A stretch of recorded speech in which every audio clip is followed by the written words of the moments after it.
शंकर साय पुत्र रघुनाथ साय जी के बारे से बहुत सारे विस्तार से बताया, जो कि आज तक हम लोग नहीं जानते थे। उन अनकही पहलुओं का आपने बताया है, और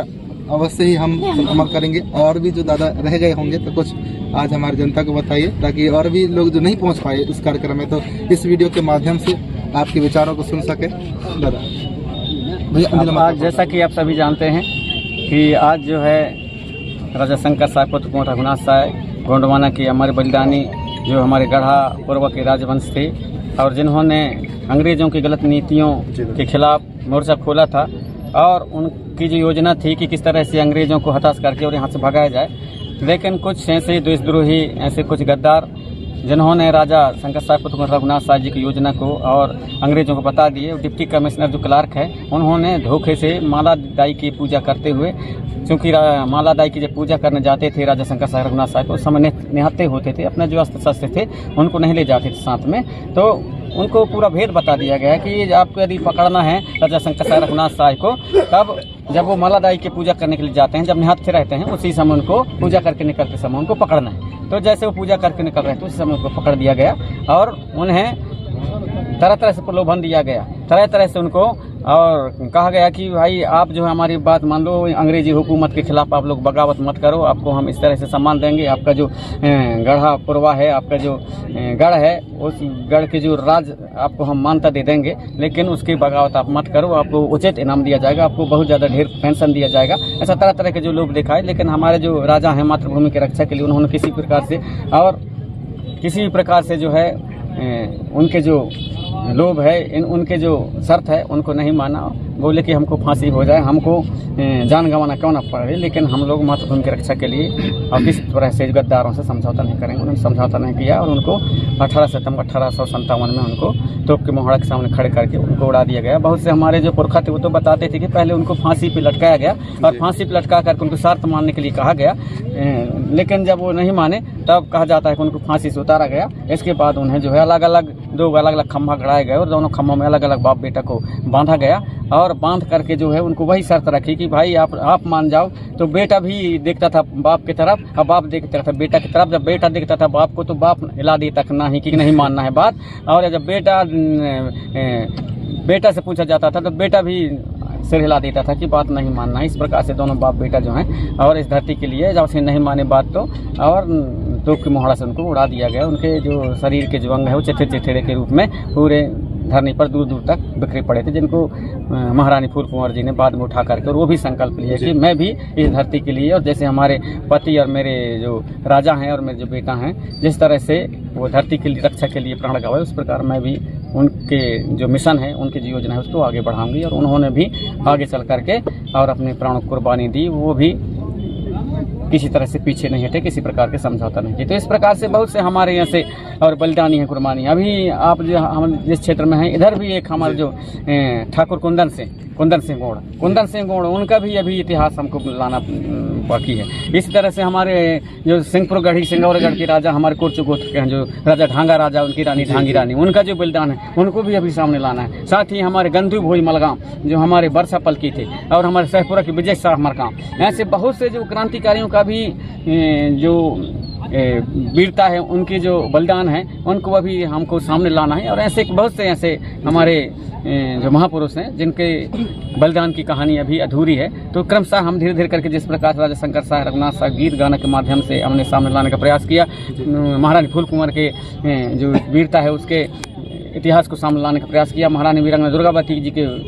जो वीरता है उसके इतिहास को और उनके बलिदान को सामने लाने का प्रयास किया, महारानी कमलावती सलाम जी भोपाल, उनकी वीरता को सामने लाने का प्रयास किया, और हमारे प्रभुचंद भंजदेव जी, उनकी वीरता को सामने लाने का प्रयास किया, बिरसा मुंडा जी के वीरता को सामने लाने का प्रयास किया। इसके अभी बहुत से ऐसे हमारे दादा सामने लाना जरूरी है। जैसे आपके गीतों के माध्यम से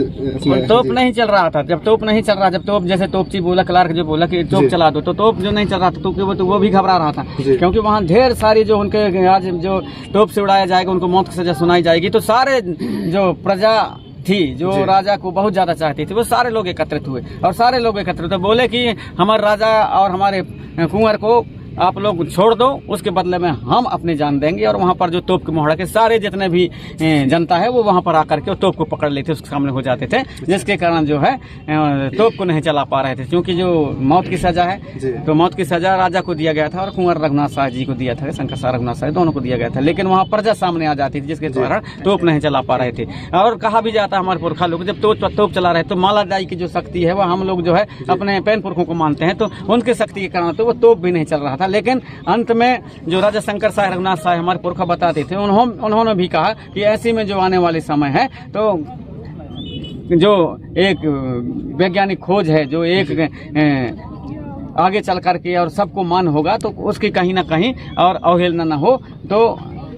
उन्होंने भी अर्जी किया कि हे मालादाई, आप यदि आपके ये धरती के लिए और आपकी सेवा के लिए हम लोग जान गंवा रहे हैं तो आप तोप चलने दें। और तब कहा जाता है कि तोपची ने जब तोप चलाया तो फिर तोप चला, और इस प्रकार से वो जो है तोप के मोहड़ा से उनको उड़ा दिया गया, वो अपने प्राण बलिदान कर दी। और दादा जैसे पूर्व पिछले साल हमारे जो समधी जी हैं, सम्मानीय तुरमाल डॉक्टर TR वारकड़े जी, उन्होंने जो गोंडवाना के महाराजा शंकर शाह रघुनाथ शाह, गोंडवाना के महाराजा राजपराणी राजा शंकर शाह पुत्र कुंवर रघुनाथ शाह जी के नाम से जो एक पुस्तक लिखे हैं, उस पुस्तक के विमोचन जब पिछले साल करा रहे थे तब उन्होंने उनके जो अभी वंशज हैं सुंदर शाह के लड़के इंदूर शाह के बुलाए थे, वो जबलपुर में आए थे और कचारगढ़ भी गए थे, तो उनको बहुत कम जानते हैं। उनके क्षेत्र में जो है अभी भी उनको राजा ही मानते हैं। तो दादा वो राजा ही महल में रहते हैं कि कैसा फिर अलग ऐसे? नहीं,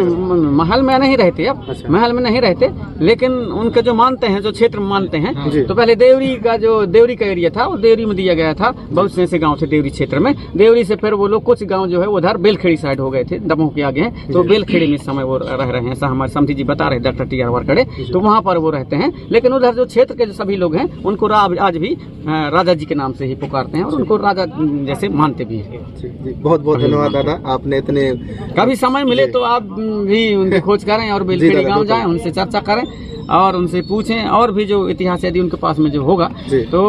वैसे बहुत से ऐसे हमारे राजघराने हैं आज भी, वो अपने जो पुरखे हैं उनके इतिहास के बारे में कम जानते, क्योंकि जो राजा महाराजा हैं पहले जो है दूसरों के संपर्क में आने से थोड़ी संस्कृति रीति नीति कई चीज से वो और दूसरे उसमें ढल चुके हैं। क्योंकि बड़े लोग जो है गाँव में जैसे मुकदम हो गया ज्यादा जिनके पास में और कुछ खाने पीने के लिए हो गया, वो लोग जो है दूसरे के संपर्क में, संस्कृति के संपर्क में पहले आए, और वो जो पहले आए तो उनके साथ साथ में कुछ लोग जो है हमारे फिर गाँव के लोग भी उनकी संस्कृति में ढलने लगे। लेकिन कुछ जो है आप सभी जो हमारे बचा करके रखे थे हमारे कुछ पुरखा लोग, उन पुरखा लोगों ने बहुत जो अपनी संस्कृति व्यवस्था, जो हमारी व्यवस्था है गांव बस्ती की व्यवस्था, नार की व्यवस्था, उसको जो बचा करके रखे थे, उसी के माध्यम से आज आप हम सब बात कर रहे हैं, चर्चा कर रहे हैं। और उस जो सुव्यवस्थित जो हमारे नार व्यवस्था है, उस व्यवस्था के जो महानता है, उसके जो सुव्यवस्था की बात है, वो सारे देश के जितने भी वैज्ञानिक हैं, बड़े बड़े ज्ञानी जन हैं, वो सब लोग उसकी सराहना करते हैं और उसके अध्ययन करने के लिए आते हैं। तो गोंडवाना का जो इतिहास है कोई छोटा मोटा इतिहास नहीं, इसका 60 करोड़ वर्ष पूर्व से और गोंडवाना के इतिहास और उसके जो वैज्ञानिक और भूगर्भी शास्त्रियों के माध्यम से, और जितने भी हमारे वैज्ञानिक हैं या जितने भी हमारे इतिहासविद हैं, कहीं ना कहीं उसके बारे में खोज करते रहते हैं। PhD करने वाले या एक से एक बढ़कर के गोंडवाना के बारे में जितना भी PhD करते हैं, फिलोसॉफी करते हैं, उतना ही कम है और उनका दायरा बढ़ता जाता है। बहुत कुछ गोंडवाना के बारे में जानने समझने की आवश्यकता है। और ये कोई गोंडवाना कोई एक जाति के लिए नहीं है, कोई एक क्षेत्र के लिए नहीं है, बहुत बड़ा भूभाग है जो दुनिया का आधा भाग माना जाता था। उसके बारे में जानना समझना और उसके जानकारी और ऐतिहासिकता तक पहुंचना, उसके भूगर्भ शास्त्रियों के माध्यम से जानकारी या हमारे वैज्ञानिकों के माध्यम से वहां तक पहुंच पाना और पहुंचना चाहिए। और निश्चित ही आने वाले समय में हमारे जो पढ़े लिखे लोग हैं, ऐसे हमारे कुछ वैज्ञानिक, ज्ञानी, इतिहासविद सभी लोग मिलजुल करके और सामने लाने का प्रयास कर रहे हैं। निश्चित ही और आगे चल करके अच्छा होगा, गोंडवाना का भविष्य होगा। आप सभी हमारे पुरखा व्यवस्थाओं को मानते रहिए, अपने जो पुरखों के जो इतिहास है उनको जानते रहिए। आप सभी ने मुझे यहाँ पर समय दिया और यहाँ पर बुलाया, आप सभी को सहृदय सेवा। बहुत बहुत धन्यवाद दादा जी, आपने हमें समय दिया, काफी समय हो गया।